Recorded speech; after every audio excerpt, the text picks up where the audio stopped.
Welcome to Big Dog Talk Sports. This is your boy Big Dog, and this is NFL Talk. Holla at your boy, man.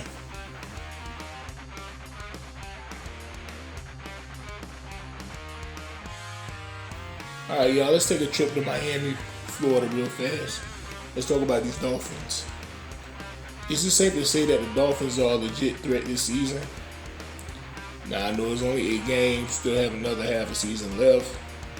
But when Tua plays, man, Miami wins.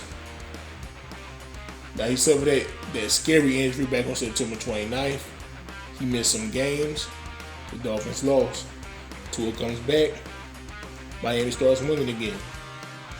Now, I'm not going to overdo it. I mean, the teams was the Pittsburgh Steelers and the Detroit Lions.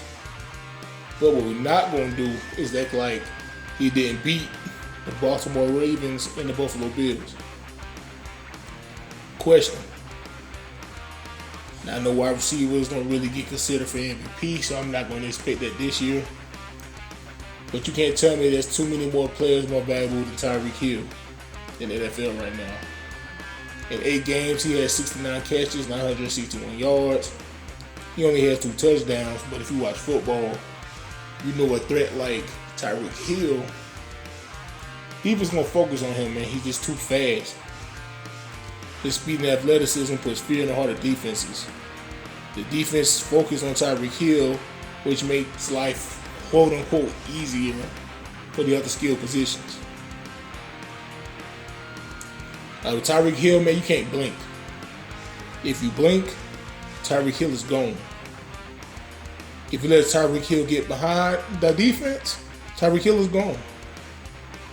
You're not catching him either. Like, it's like chasing Sonic the Hedgehog down the field. You're not catching him.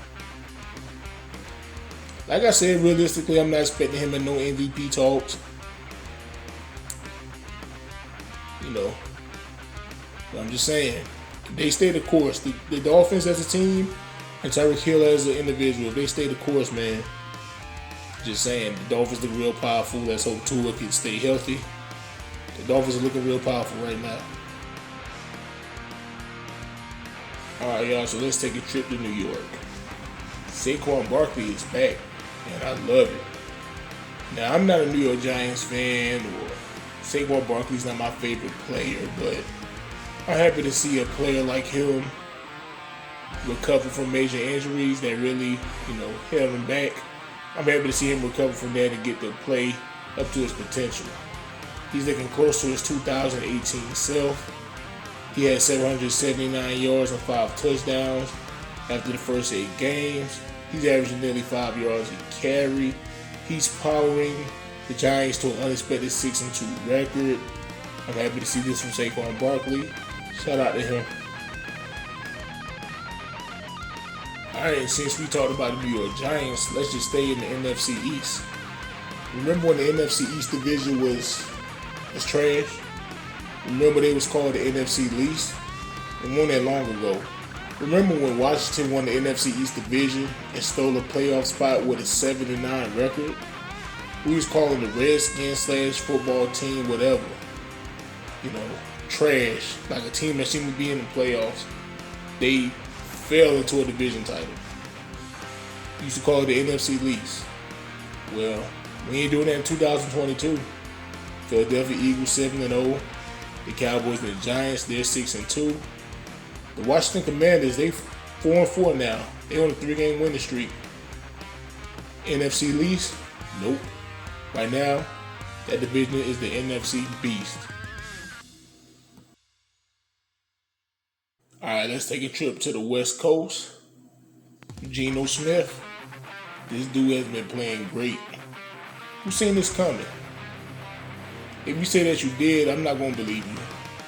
Geno Smith is legit one of the best quarterbacks in the NFL right now. In 8 games, he's thrown for over 1,900 yards and 13 touchdowns to 3 interceptions. He's completed 73% of his passes.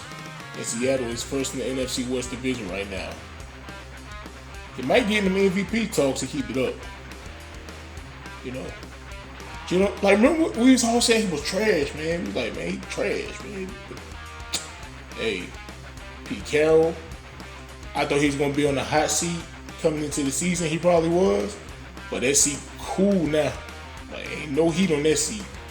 Pete Carroll's done a great job, not only with Geno Smith and coaching them, but the Seahawks as a whole. They're 5-3 right now. Nobody saw this coming. At least I didn't.